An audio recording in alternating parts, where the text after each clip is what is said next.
every now and then somebody walks into your life that's kind of fun and interesting and cool, and somebody can kick your ass in chess. That's what happened here. There's a guy named Stewart Albertson, and such a neat guy walked into my life. And since then, we've been playing chess. We've been getting to know each other. We've been hanging out and flying a lot with his M600. So it's my great pleasure to bring Stewart Albertson to the Malibu Guru podcast. I'm glad you're here. Thanks for having me here. I mean, I've been listening to this podcast for several years now. Yeah. I never thought I'd end up being on one of them, so that's pretty cool. Oh, you're here, bro. There's absolutely okay. I got to go start out. Where did you learn how to play chess? Because I'm telling you, like, I've been playing chess a long time, and my mom taught me, and then I started beating my mom.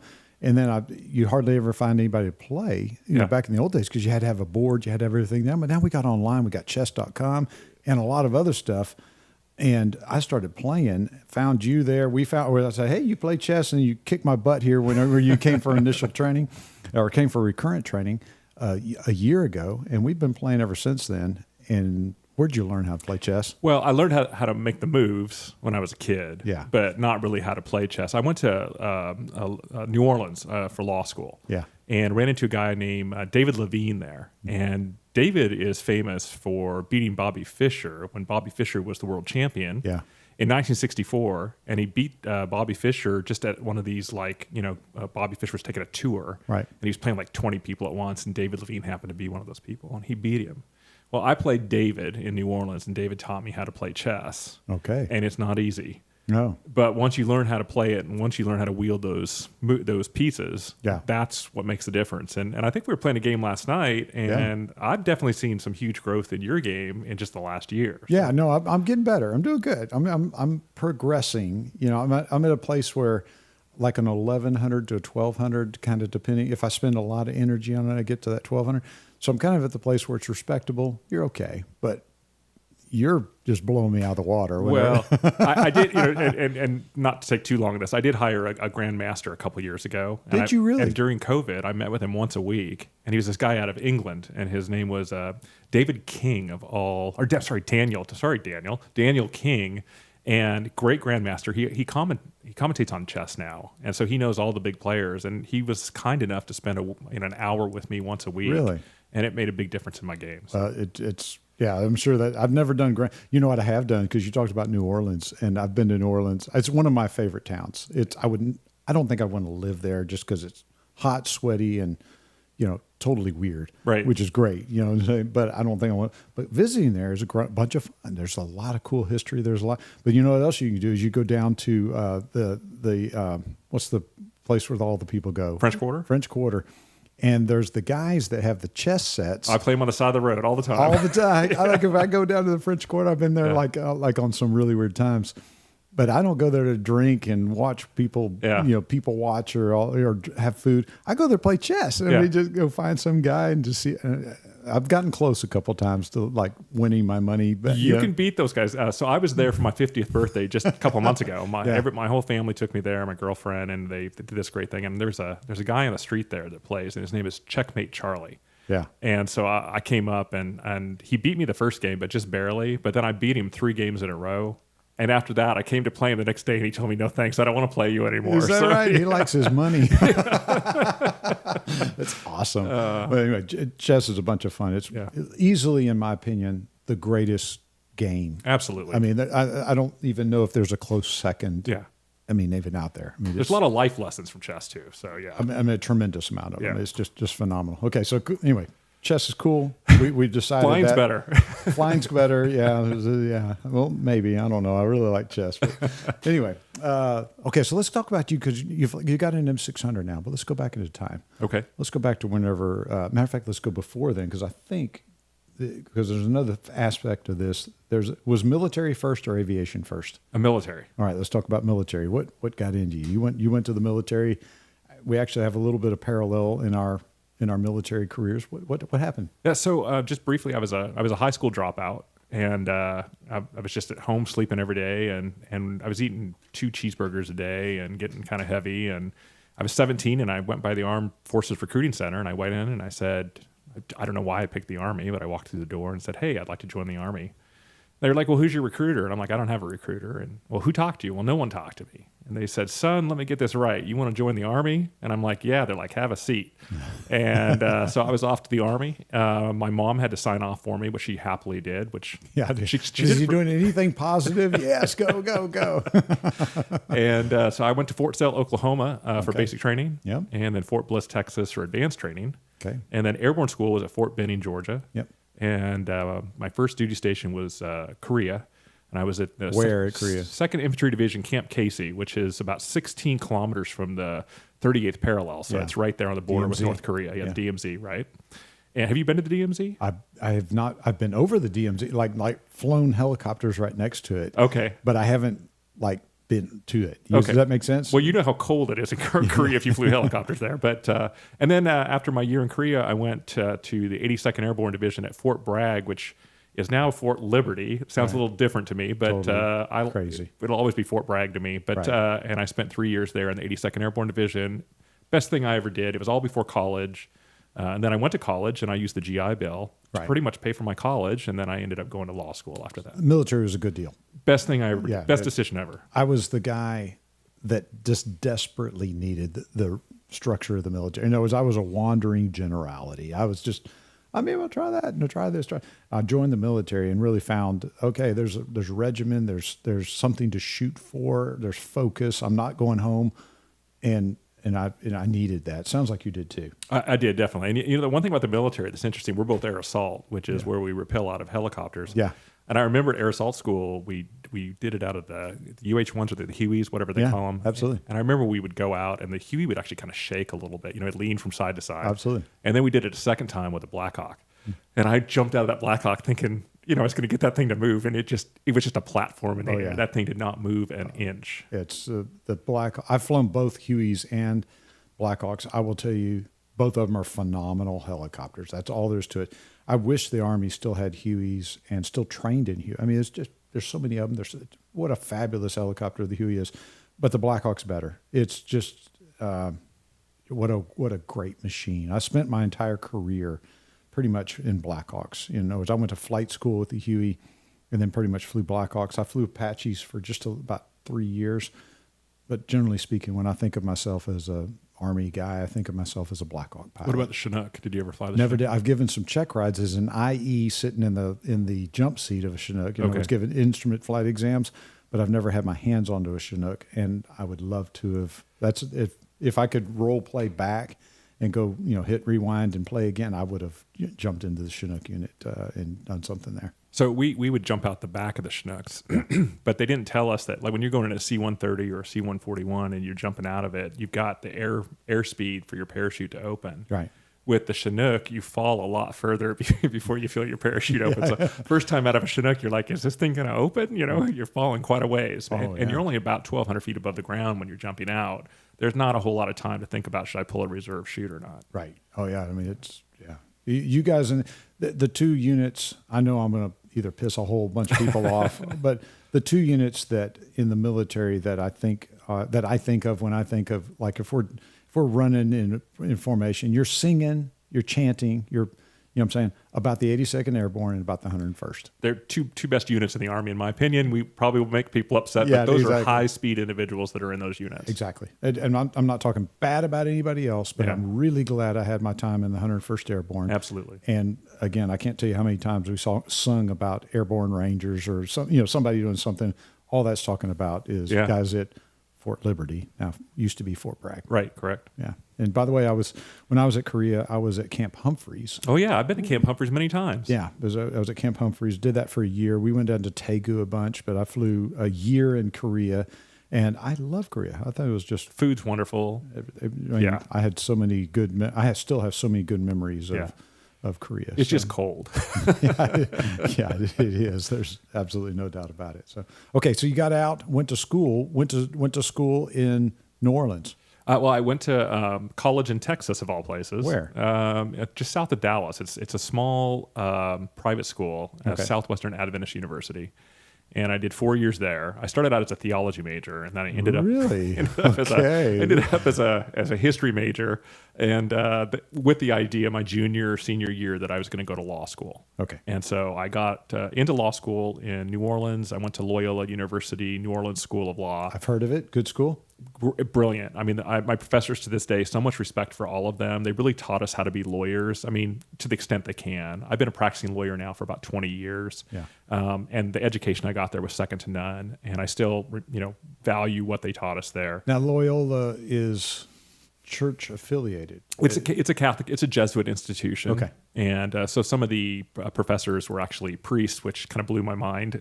But they were just, these Jesuits they're the most educated people on the planet. They have 3 PhDs and whatever else. And these guys were not just smart, they were good at communicating and teaching. And so I really enjoyed my time. In fact, New Orleans is my favorite city in the world. I would not want to live there either, like you. But I spent my 50th birthday there because that's what my friends and family knew that I would want to do. And it's the neatest people, the neatest culture, the best food. It's such a great time every time I go to New Orleans. It's a city with not with class, not with character. It's with culture. Yes. Maybe that's the right way to say it. Yes. Because there's aspects of that city I don't want to live. Right. You know what I'm saying? But you got to respect the city for having, basically, this is what we are, this is what we're going to do, and this is how we're going to do it. That's right. Yeah. And if you don't like that, go somewhere else. That's right. And it's, anyway. I will say this about New Orleans. I do believe to this day that if you went to New Orleans and you just, leave the airport, you find the first house you come to and you knock on the door and you say, hey, I don't have any dinner tonight. You're coming in for dinner. And the people there are just... And it'll be a good dinner. It'll be a great dinner. Yeah, when Deanna and I got married, we got, if you go to Lakefront Airport, that's right. Yeah, KNEW, the original building. It's very Art Deco. It's like the original airport terminal building, I think is the right word. One of the coolest buildings I've ever seen in my life. If you've never been to NEW, go to this building. And they got a restaurant there. You walk inside the building, you instantly know you harken back to the 20s. And it's absolutely phenomenal. When Deanna and I got married, we said, let's go there. And so New Orleans has a little special place in my heart. I love the history. I love the culture. I love the food. I love the chess. And that's where we got married. So I'm all into it. So yeah, awesome. It's good stuff. Yeah. Okay, so you got out, became a lawyer. When did the airplane start? So just again, briefly, I was starting my career as a litigator. And so I lived in Loma Linda, California, which is San Bernardino County. And it's about 63 miles into Los Angeles and then 63 miles back. And the reason I know that is I was driving my car into Los Angeles to take depositions.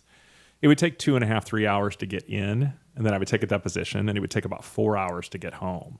And I saw these motorcycles lane splitting, and I've always been told how dangerous motorcycles are, but I've been an adrenaline junkie since I was younger. So over the next 5 or 6 years, I purchased 5 or 6 different motorcycles, and I would lane split. And you almost die like once a month.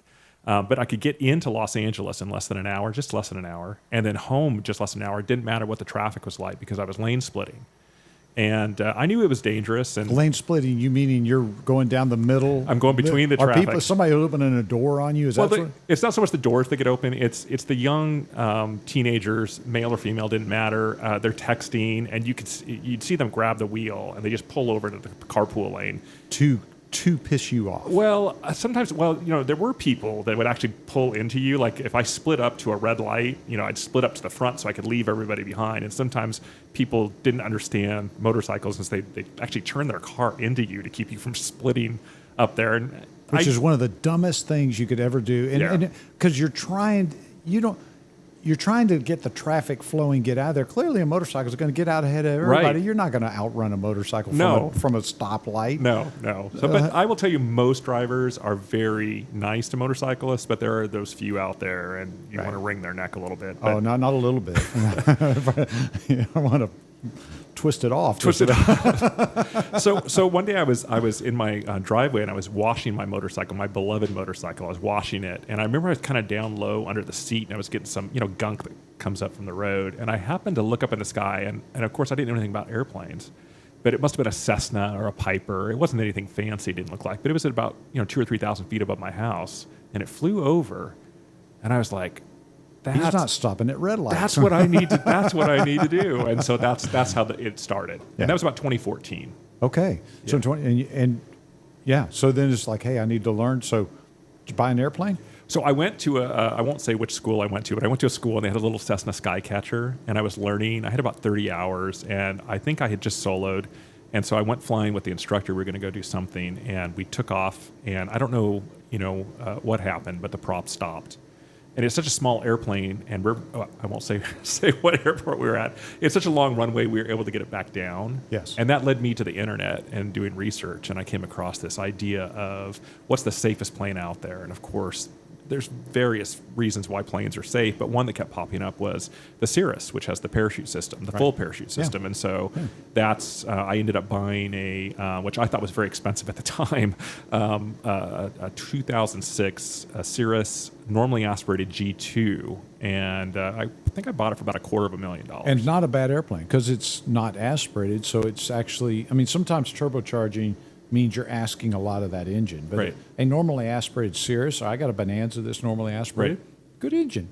Great engine. Yeah. I had no problems climbing. We always had to climb over the Bravo in LA to go up to the Bay Area. Yeah. And the plane would do, if you asked it to do it and you weren't mean about it, it would get you up in time and get you over the LA Bravo, no problems. Yeah. So not a bad call. Good thing. So you bought it, finished up your license, your rating, private license. Did you get your instrument rating in it too? I got my instrument rating in it as well. Really? Yeah. Good. And then we sold that, and then my law partner Keith Davidson, I gave him the aviation bug, but it took him a little time. But once he caught up to me, he was in with me, and so then we bought another airplane, which was it was a 2019 Cirrus SR-22 G6, the version 6, and that was a phenomenal plane. We really enjoyed our time in that aircraft. Did you ever have to pull the chute? Never had to pull the chute. Okay. One time we thought we were going to, but we never did have to pull the chute. Yeah, exactly. Good. Well, I've met Keith, super guy. Great guy. And tell me a little bit about the business that y'all have. So we're trial lawyers. We've been together since January 1 of 2008. We knew each other about a year before that. We ran into each other doing litigation. Yeah. And so we do inheritance disputes. So, mom and dad die and there's 3 kids, and there's one kid that lived at home with mom and dad that was a druggie and never made anything of themselves. And then you got the other two kids that were very productive, and one's an engineer and one's a doctor. And the kid that had really didn't do much with their life, at the last minute they get mom and dad to change their will or their trust. Because they're on site, and they get they get the house, the money, the cars, everything goes to them. And so what we get hired generally by these other people, and then we have to go in and try to fix that. Yeah, which is a great thing, because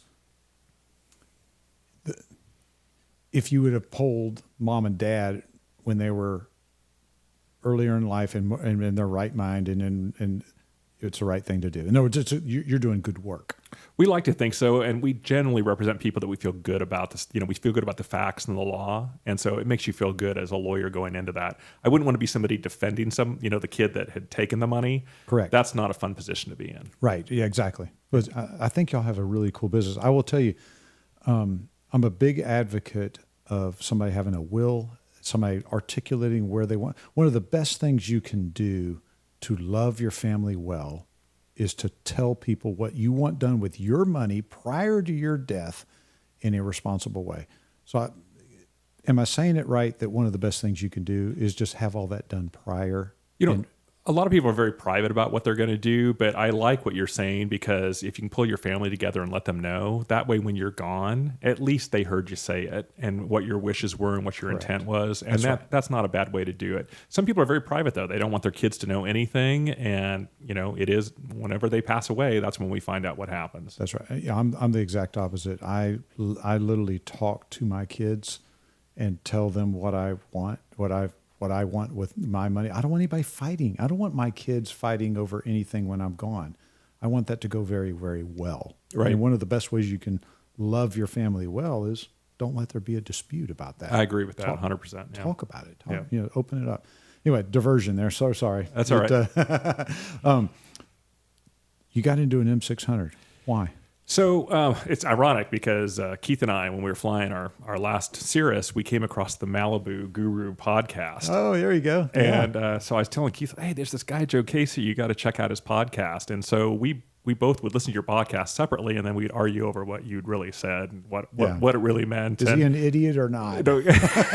So I said, I wonder if we can fly with this guy. And so we called. I don't remember who we talked to. And it was funny because when we first got here last year to fly with you, I've flown with you twice now, but last year when I flew with you, I met you and I was like, oh my God, this is Joe Casey. I mean, look, he's standing right in front of me. Now that I've gotten to know you, I mean, you're a really nice guy. You're laid back. You're an everyday person. You're really cool. But that first meeting, I was like, oh my God, this is Joe Casey. So I tell you, it's the weirdest thing for me because people will hear the podcast or see me on some video and they'll be starstruck's not the right word because it's not that way, but it's where and then they get to know me and I'm a regular old schmuck. That's all there is to it. Yeah, you're a good guy. Well, thank you. You're kind in that regard. What made you want to go to an M600 though? It wasn't just me, was it? No, it wasn't. But I mean, you introduced us to. I remember one of your podcasts had to do with I think TBM versus the M600, and I think you like both aircraft very much. I do. Yeah, we fly both of them. Yeah, and I think they're both awesome. Obviously, from a price standpoint, the M600 made more sense for us. Plus, it was our first time moving into a turbine, so I wasn't really sure what insurance was going to be like. The acquisition cost was a lot more than a Cirrus. Yes. But we wanted speed. We wanted safety. We'd read a lot about the PT6. I think you'd done several podcasts about the PT6. And then there was also an engineer that you had interviewed, and he had an M600, and he talked about the wing, and we really listened to that one several times because there was so much good data that came out. Right. So then Keith and I called the rep up, and we talked to him, and we found out how much they were. We actually purchased an Eclipse jet, and we had that. I don't know what we were thinking. It was such a side turn, And so we had this Eclipse jet for like 6 months. And I won't go into the details there, but ultimately we didn't have it after 6 months. And I was like, you know what? You get a brand new M600 from Piper, and you get a 5-year warranty, and the engine's covered for 7 or 8 or something like that. I doubt we'll even have it at that point in time. We'll have moved on to something else. You never know. Well, the Fury or whatever, but. So that it was just, we wanted to move in that direction. And so we ultimately said, let's just get something that anybody can work on for the most part. It's fast, it's safe, it's efficient, and the M600 just checks all those boxes. I can't tell you how many people have either been in the PA-46 world and make a jump up too high, meaning that they go get some jet or something that's just, when you innocently look at the numbers and then you actually get in the game and you realize that the thing breaks down and it costs this much to fix that thing or overhaul the whatever, and you look at the actual numbers of. There's a whole lot of people come running right back to go up there and go fly a Mustang for a little bit, come right back, or go fly. The other day, literally 2 weeks ago, there was a guy that owned a jet prop, went to go fly an Eclipse jet, did that for 2 years. Guess what? He called me up, hey, help me find a jet prop. Because it's a great it's people that will jump up into that top area and then come right back down.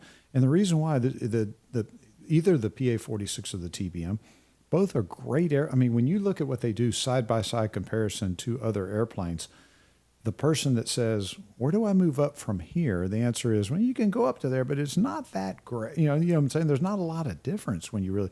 The M600, what a great workhorse airplane across the board. Right. What is it about pilots? You've seen this a lot. About why is it that we're always looking for the next big thing? Why bigger, better, faster, stronger? Everybody's looking for that. There is a thing out there of you want to keep moving upwards and going. I don't know. I mean, I think and to really hone in on this, because this is a thing. If there's a secret to the success of me as far as I think it sounds arrogant. I don't want it to come across as an arrogant thought or an arrogant statement. But there was a day where I was on the track to being a major airline pilot and flying big iron across the ocean and doing the airline, I'm saying? I was flying big stuff and quote, because the thought process is you move from this little airplane to this bigger airplane to the bigger airplane to the whatever airplane. And the bigger the airplane, the more success you have. And when you look at that and go, the cockpit of a 777 that goes across the ocean, your cockpit's probably better than that. Meaning you got more gadgets, bells and whistles, nice things. The airframe won't do all that 777 will do in terms of climb rate and cargo carrying capability and all the different things. But the pilot that's in there, it takes just as good a pilot for you to fly your airplane as it does to fly that airplane. Mm-hmm. And from a professional standpoint, when you're able to step off that train, the train that's going up from this airplane to that airplane to that airplane, you know what I'm saying, moving up an airplane. Airline pilots do it all the time, meaning that they'll fly a 737 and then they'll realize if I go fly a 777, it's not that I'm a better pilot, it's just a different airplane, and a lot of them will bid back down. Meaning there's a place in a pilot's career where the pilot says, I don't need to move up to be better. Bigger doesn't mean better. Mm-hmm. It just means bigger. And then somebody told me that the bigger the airplane, the bigger the suitcase. Meaning you go fly some big airplane that goes to the other side of the world where you're going to go away for 2 or 3 weeks. Right. And leave your family and leave your home and leave your everything. You know, one of the best professional pilot gigs in the world is a King Air pilot. Why? Because most of the time that King Air leaves, goes into a meeting, and comes back same day, and you go to your own bed. Right. You don't even carry a suitcase. Mm-hmm. You know, there's the bigger the airplane. So there's a place where a professional pilot or a flight instructor or will step off that upward train because they realize I'm not really moving up. There's a place, and you know, probably the happiest pilot in the world is the pilot that flies a lowlier airplane and is happy doing it, getting paid really good to be able to fly that because they're the best in that business. Right. For me, it was a place where I stepped off the train and said, you know, I love the PA-46 and the TBN and the King Air. They're great airplanes, and I love the people that fly them. I'm going to step off that upward mobility train and stay in this space. And I think there's a place for an owner-flown pilot, such as yourself or somebody else, to be able to go, you know, when I'm falling in the grave, I'm an old person falling in the grave. I'm not going to go say, well, I flew that big, gigantic airplane instead of that I flew that fast airplane. There's a place for somebody to say, you know, this airplane accomplishes the mission that I want, and I enjoy flying. And this flying, I have an astronaut friend that flew 4 times in the space shuttle. And we have a statement whenever we see each other, which is flying is flying is flying. So when he comes to see me, or some other pilots come see me, we go get out the Porterfield or the Super Cub or the whatever, because flying that is just as much fun as flying the thing that goes far and wherever. Does that make sense? Even to the moon, huh? Even to the moon, yeah. The space shuttle didn't go to the moon, but it did go to outer space, and so. But yes, there's a place where if you're going to fly that thing to the moon, right. I mean, one day I can actually see it one day where we're literally going to have a colony on the moon, and we're going to be going back and forth with pilots or astronauts. I don't even know what we're going to call them, but there's going to be something that's going to go there, and it's going to be flown by somebody, and that better not be exhilarating. Does that make sense? Because if it's exhilarating when you're taking off in your whatever, not a lot of experience. You're doing it wrong. That's right. That's right. But there's a place for an owner flown to say, I'm going to stop the upward progression of because I don't need an airplane that sucks 300 gallons an hour to take me at 450 knots across the thing, because I'm only flying from San Diego to Phoenix. Right. You know what I'm saying? Right. I need an airplane that's going to take me to San. You know, I'm making it up, but you get the idea behind it. I do. Yeah. You buy an airplane for the mission, and then if you want to have fun, well, go fly. There's some really fun aircraft out there, and go fly one of those. That's what I say. Right. Yeah. Anyway, okay. Got an M600. Yes. Is it doing the job for you? It is. It's phenomenal. Of course, we have those moments where we're like, "What's the next move?" But we love the M600, and you know, I actually asked you the other night. I was like, "Hey, what's the next move?" And you're like, "Well, I mean, why aren't you happy with your M600? It's a great plane. I mean, what more could you ask for?" And in truth, we couldn't ask for anything else. This thing does everything we ask it to do, and it's very safe. And I'm thrilled with it. I mean, every time I get into it, I'm happy.